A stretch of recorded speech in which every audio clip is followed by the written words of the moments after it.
Good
morning, Dubai. Welcome back to the Lovin Dubai show, where we go through all the trending stories that everyone in Dubai is talking about. Of course, yesterday, the huge, highly anticipated announcement that the world-renowned Michelin guide is coming to Dubai. And we'll also be talking about the internet is recommending a Bridgerton to the Crown Prince of Dubai. The fact that Dubai Metro will run for 24 hours on the final day of Expo. And score major points at more than 20 lifestyle destinations with ticket and all-new rewards program. And do stay tuned, because later in the show we have a Filipino sand artist who broke the Guinness World Record for the largest sand image. What he has prepared is a tribute to the leaders of Dubai, and it's truly impressive. But before we get into all of that, first of all, this is my cue card because I forgot my laptop today. And it's an upside down, and it actually has big letters of SOS written on it. I don't know why, but I think that's indicative of the vibe. But before we get into all our top stories, thoughts on this, Simran and the world, who is joining us this morning. Hilaria Baldwin is pregnant with her 7th child. She's married to Alec Baldwin. And loads of people in the comments are kind of surprised, I guess, the size of the family. Yeah. That is a big family, 7 kids. How many do the Kardashians have? That's a good point. 3, 4, 5, 6. I'm just talking about Kris Jenner. So 6 kids in total. Interesting. So Kris has 6 kids. Yeah. So this, but first of all, people are commenting on the size of her family. I think you probably shouldn't. It's not fair for people to directly comment at the size of someone's family and kind of suggest anything. Yeah. But it does, it makes you think about the size of families today, because I'm from a 6-kid family, and Shahir, the man behind the camera, is from a 6-kid family. However, would we consider have 6 kids today? Not so easy. I mean, it's the economy. The economy is like, nope. Maybe 1 kid, maybe. But that's a very practical response of you, Simran. Really? Yeah. I mean, you got to keep some money for yourself, right? You can't spend everything on the kids. But even when my friend's sister just recently said she's pregnant, I was like, oh, how? Financially, how will you be able to handle a child right now? You just started working, all of that. So it's insane. We are in a recession. But I guess for the Baldwins, they're are you sure? Are you sure you want to do that? My thoughts are...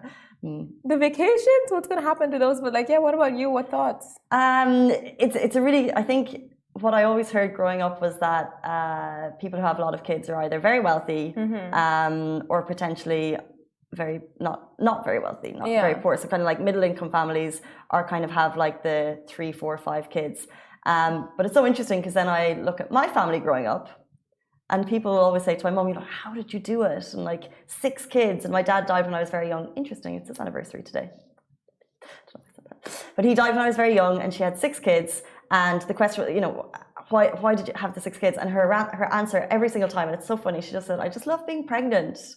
I just loved the process. And it was like she never talked about loving having like 6 rugrats running around and like she had to tear her hair out for the next many years.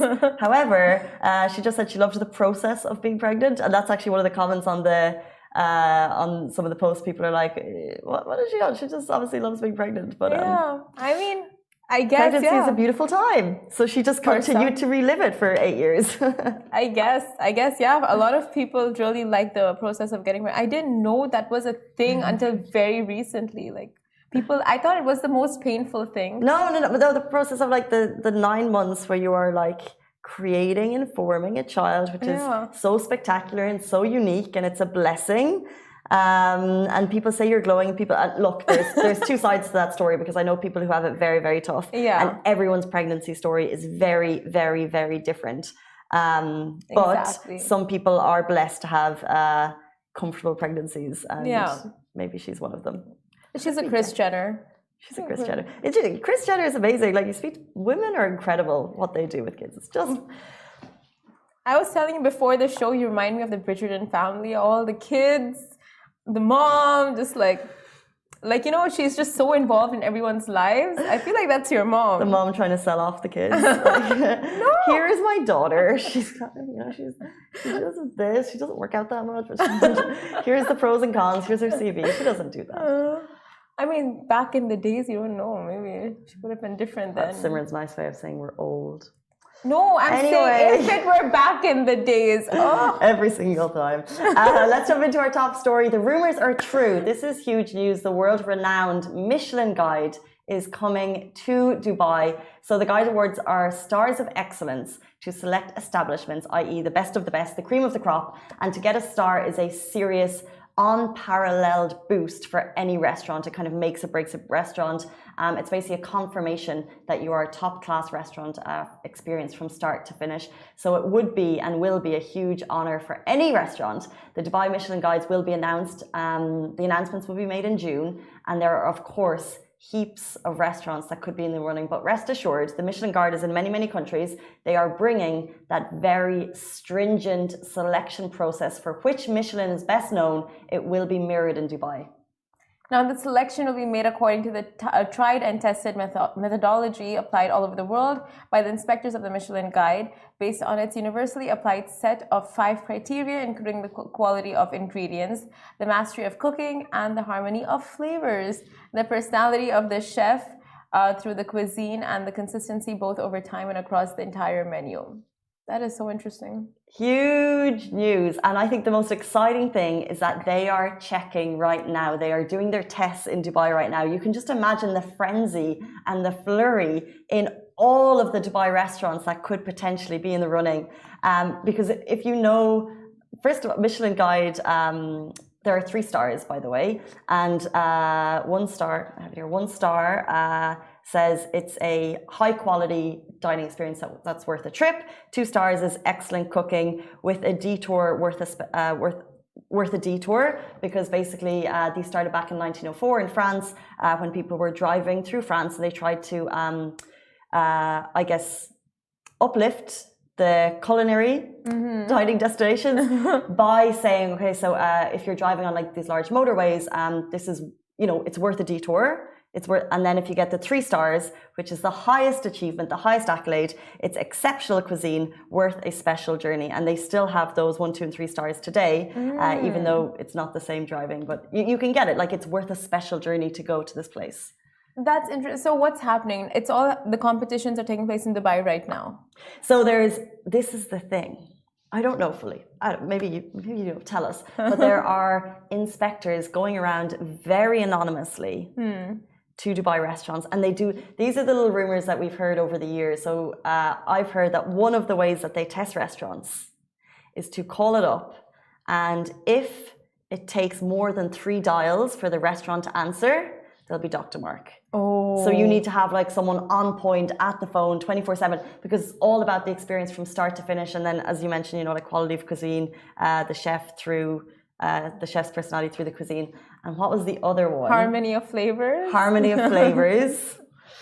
We're foodies. Harmony, and then the final one that I knew was that there's a little like I don't here. This is just like old wives' tales. If there's a if there's a something that drops on the floor, the service need to be like quick to pick it up. Oh. But we didn't mention that in the criteria. So, for example,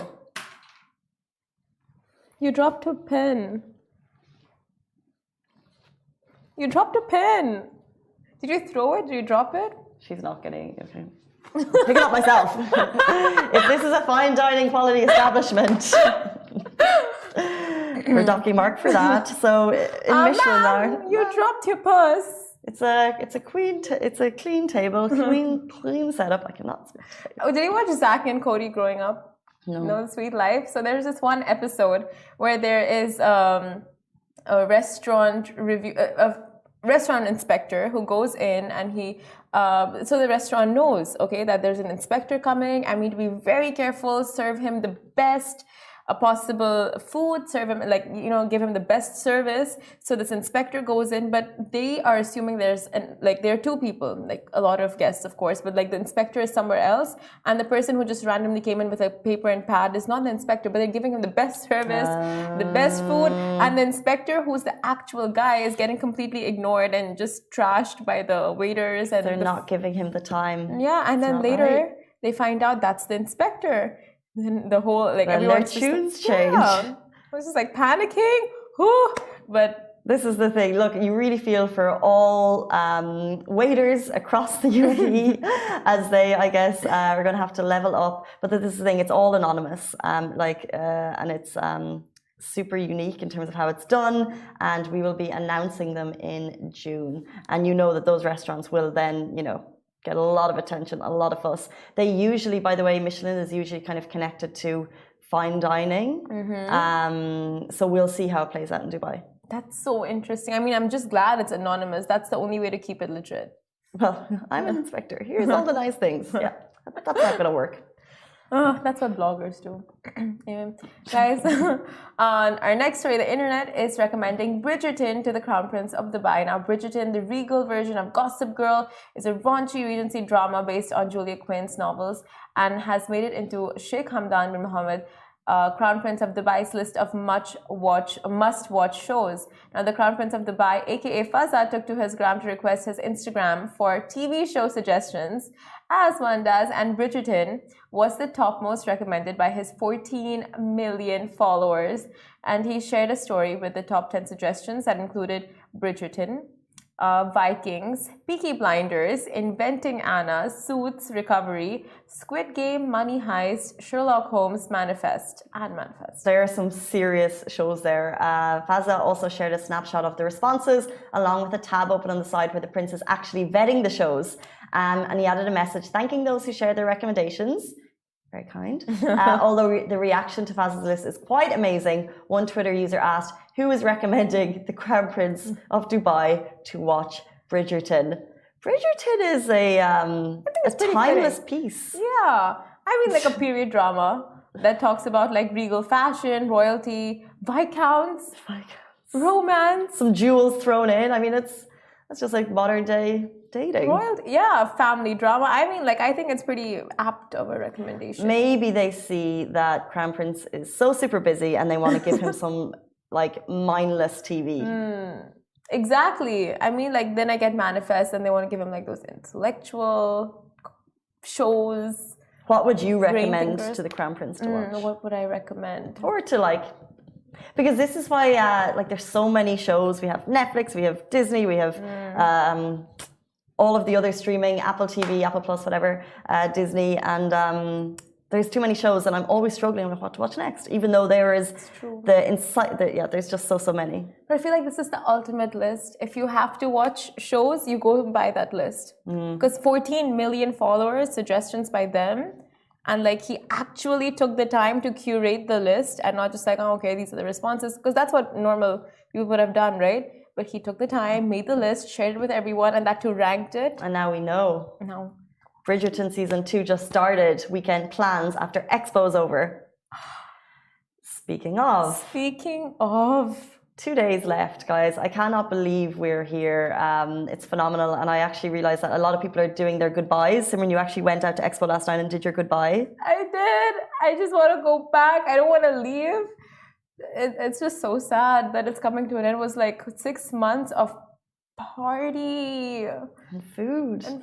However, the world's greatest show is closing. But with that, there is going to be an incredible extravaganza. I'm sure you've heard all about the big names that are coming. And if you want to get out there, they're really suggesting that instead of driving, take the metro. It's going to be running for 24 hours on the final day of Expo, running all night on March 31st, as volumes and volumes of people are expected, as stated by Tariq Gushesh, who is the Chief Events and Entertainment Officer at Expo 2020 Dubai. The party will go on all night until the wee hours, because of course, along with Xtina, along with Nora Jones, we're also going to have the legendary Dutch DJ and the godfather of EDM, Tiesto, taking to the stage at 11:45 p.m.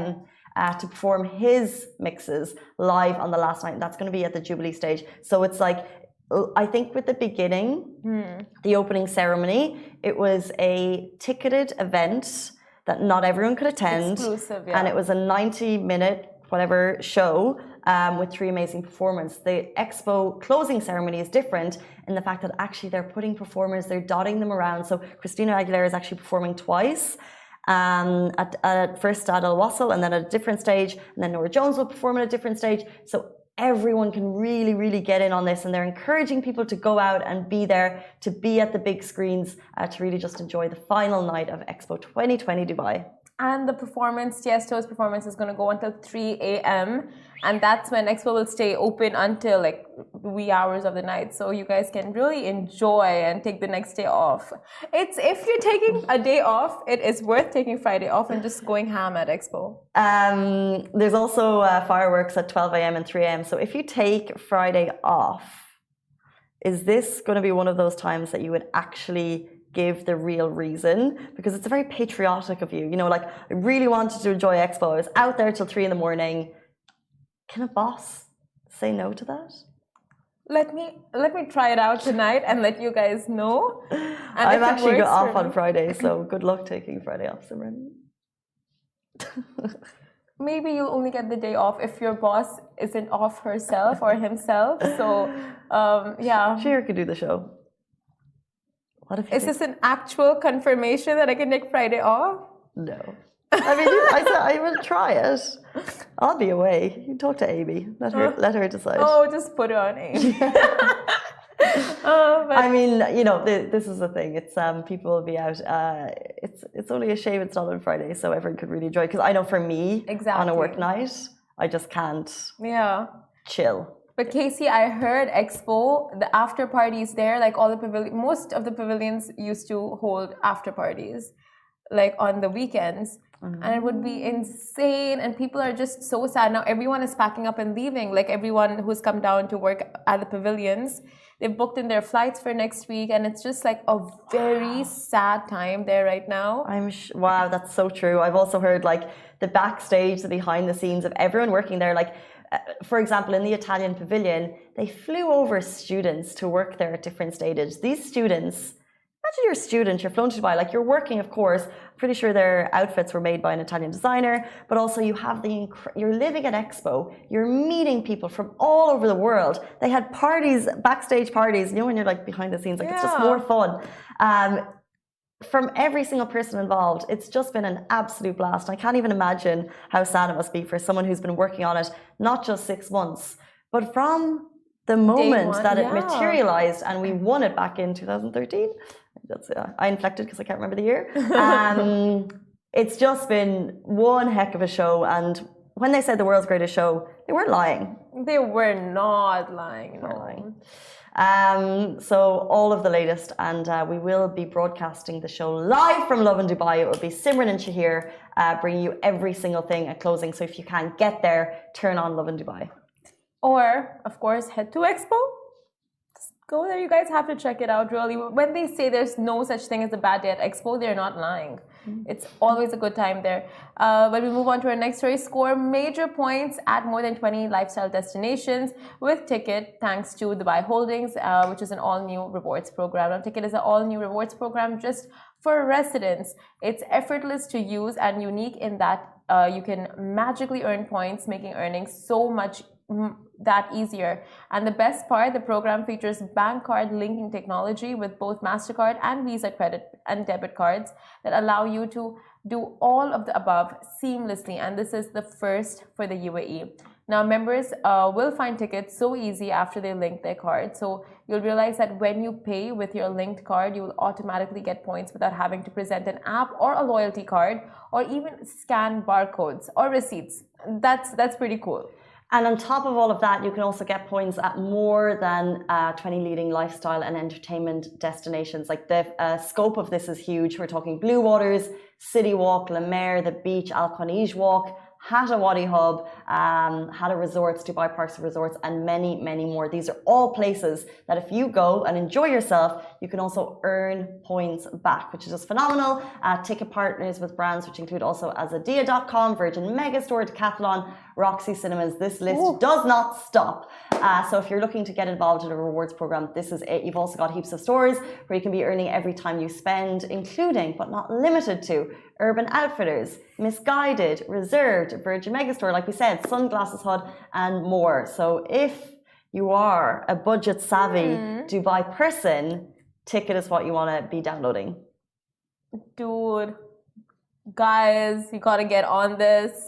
Like going and earning points while shopping and then spending it for other things. It's just like such a hack. Like, why do you want to be spending the full price for the stuff you do? It's 100% the biggest hack for shopping in Dubai is becoming a loyalty program member. I will say that. Okay, guys, stay tuned. We are soon going to be joined by a Guinness World Record holder for the largest sand image. He's a Pinot sand artist. We cannot wait to have him on the show, so stay tuned. He'll be with us right after this.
Welcome back to Love in Dubai show. We're now joined by a sand artist who broke a Guinness World Record for the largest sand image. He created a stunning 15,000 square meter piece honoring the royal family. Welcome to the show, Nathan Al-Qideh. How are you doing? I'm very good, Casey. Thank you for having me here. Not at all. Not at all. First of all, congratulations on your Guinness World Record. Yes. I want to get into all of that stunning piece. But before we get into it, tell me about the background to becoming a sand artist. Like, Can you even remember playing on the sand when you were younger and thinking, I'm better than the other kids at this? Well, I do, but the sand art, it started here when I made a tribute, for my grandmother. So I made this massive drawing of a tree back in 2014. And it started from there, After doing that, I found that the process has this meditative nature to it. So Really? every time I'm off or I have time, I would go to the beach and create something, And So when you created the tree at first, what beach did you go to? And did you know that sand artists could become a kind of a job at that time, or were you just creating a tribute? Yeah, I did this. The beach was at a public beach near Jumeirah Beach Hotel. I made it as a tribute to my grandmother, and I wasn't expecting it to reach this point, How do you photograph this stuff? How do you take footage of it? Well, now I have a drone, which has made it much more easier for me to take a video and photograph as well. Sorry. That's okay. With the drone, and sometimes I would go to elevated spaces and take a photo or a video from there. Cool. So So with a regular piece of sand art, where does the sand come from? Well, Shahir and I were talking about this, and it's like you're on a beach, but do you actually have to take extra sand for something that's so huge? For when I do it on the beach, I do it mostly when the tide goes down. So when it's low tide, so the sand is still wet. So when I rake it, it creates that contrast. But if I do it, the one I did in Abu Dhabi is quite different because we had to use different colors of sand. So we have to bring them all to the site, and we used a lot of sand, 150 trucks, and each truck weighs about 80 tons. So let's jump into the world records. You created a tribute to the rulers of the UAE. First of all, tell us why. I was commissioned by the CEO of Abu Dhabi Sports and Aviation Club. His name is Mohammed Al Tamimi. It's to commemorate the founding father of the UAE, which is Sheikh Zayed. And I was grateful to have done that for them. How do you make colored sand, or where does that come from? Like, is this coming from another country, or do they go to a beach that people are already using? Well, we've all sourced them here in the UAE, so we use 4 different colors of sand, so we can create that contrast on it. So when you say different colors, what do you mean by that? Well, we have black sand, and we have white sand, and 2 more other colors some of them are orange in color, So different you go to different, I guess, landscapes, and you load a truck. Yes, exactly. The site where I did it is in the drop zone of Abu Dhabi Sports and Aviation Club. So skydivers, when they go down, they can see the whole thing, So we brought all the sand there because they have that massive space for us to do the Guinness record. So usually when you're creating something, so this wasn't on a beach, but are you ever racing against the clock? Because obviously you said you do it on the sand when the tide has come out, and therefore the sand is wet, so you can rake it. So your art is then erased in 24 hours. So first of all, are you rushing? Well, most of the time I am against time, and that's a good question. I'm always, I can say that I'm always rushing, because when you're doing a work that's exposed out there in the outdoors, you're exposed to the elements. You have the wind. If I'm doing it in the beach, you have the high waves, and these things, they keep changing. So I have to keep these things in consideration, and which makes it more exciting in creating something like this, Speaking of winds changing, how do they keep, for example, the tribute, how do they keep that stationary and solid? Well, at the moment, because of the wind and all that, some sand would go on top of it and all that. But yeah, the sand that I used were a little bit more heavier than the sand that I would typically be using. So the whenever the wind blows, it's kind of stays there. So intricate. But yeah. And I It's think, very- yeah. No, people will see images and not, I guess, be aware of the complexity of what you're doing. Yeah. It was really a big challenge, especially with the weather. There was a point where we were almost like 70% finished doing the whole work, but then there was this weather where it was really windy and all that, and it erased almost like 50% of what we've done. So we have to like start again and do it. And yeah, thankfully I have a good team that was working with me. Wow, that so it's time, really battling against the elements. It is, yeah, exactly. But this wasn't, of course, your first piece. You've created many pieces of sand art before. Apart from, I guess, the Guinness World Record, what other projects are you most proud of? Well, I did in 2019 or 2020, I did the logo of Burberry. It's also in the desert. It's a desert in between Dubai and Abu Dhabi. And that was a big project as well. It was like maybe 100 meters long and 40 meters wide. And it's the same, we're exposing the elements, so we have to adapt to the changes that's out there, the wind conditions, and most especially, yeah.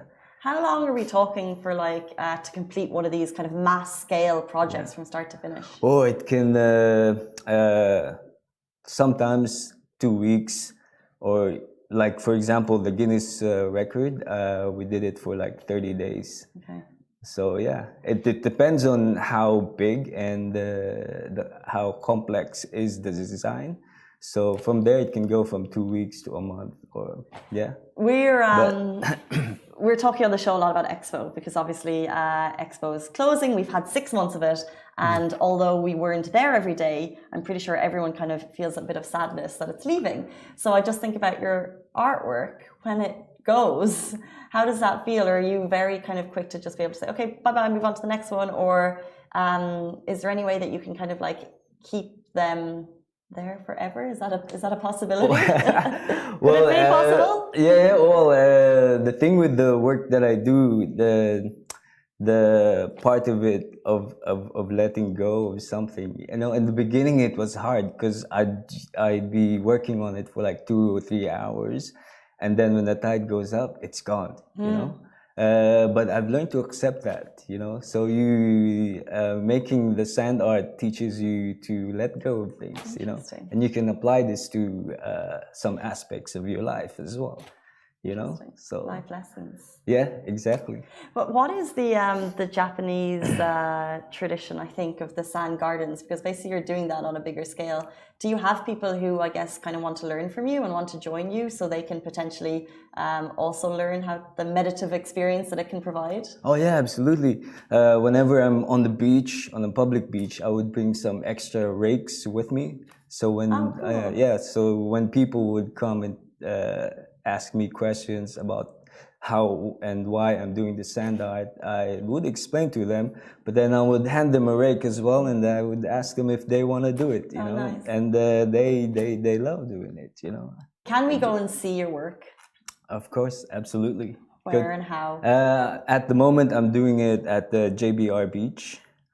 In front of Rixos Hotel. Okay. But I go around as well. I do it in different areas along Dubai. Sometimes I would go to Fujairah as well, Ras Al Khaimah.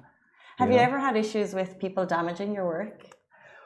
Oh, I'm just thinking, 'cause when we were growing up, we would have I lived by the beach, and you would make a lot of sandcastles, and there'd always be people or brothers who would come along and they would stamp on my sandcastle. So I'm just wondering, in your case, have you ever experienced that on a bigger scale? Yeah, I do get that sometimes, especially if I'm doing it in a public beach. People would walk on it, but the thing is, they don't see, they don't know that there's something there. But the kids around the area that has seen me doing it, they would be the one to tell these people, oh, watch it, don't They're step your on it. gardeners. Exactly, That's yeah, nice. yeah. So it's really cool, you know. Okay, so you're at Rixos. Yeah. In terms of projects, do you look forward, or what's kind of the next big achievement that you kind of hope to complete? Well, I hope I get to do something massive again in the desert. But yeah, I've gotten some inquiries these past few weeks as well, so it's really cool. And I really hope to keep doing this, you know, for a long time. Well, I believe you're in the perfect city for it, right? Yeah, exactly. Lots of sand. Lots of sand. Yeah. So it's Awesome. perfect. You know? Well, first of all, congratulations, or finally, congratulations on this Guinness World Record. A huge achievement, a huge personal achievement, and also, of course, it being a tribute to the UAE is just fantastic. Thank you so much for your time today. Thank you so much as well for having me here. Love in Dubai, Casey. Oh, that's Nathan. Guys, that is it for us on the Love in Dubai show. To follow Nathan, or maybe to find out more about what he's doing, or to get in touch with inquiries, how can they do that? Well, I have an Instagram. It's alapide_creator. They can follow my Instagram account, and all my works are there, my paintings and my sand art as well. So, exactly, so you can see the full show. Guys, that is it for us on the Love in Dubai show. We're back with you every single weekday morning, same time, same place. Stay safe and wash your hands. Bye-bye. Bye.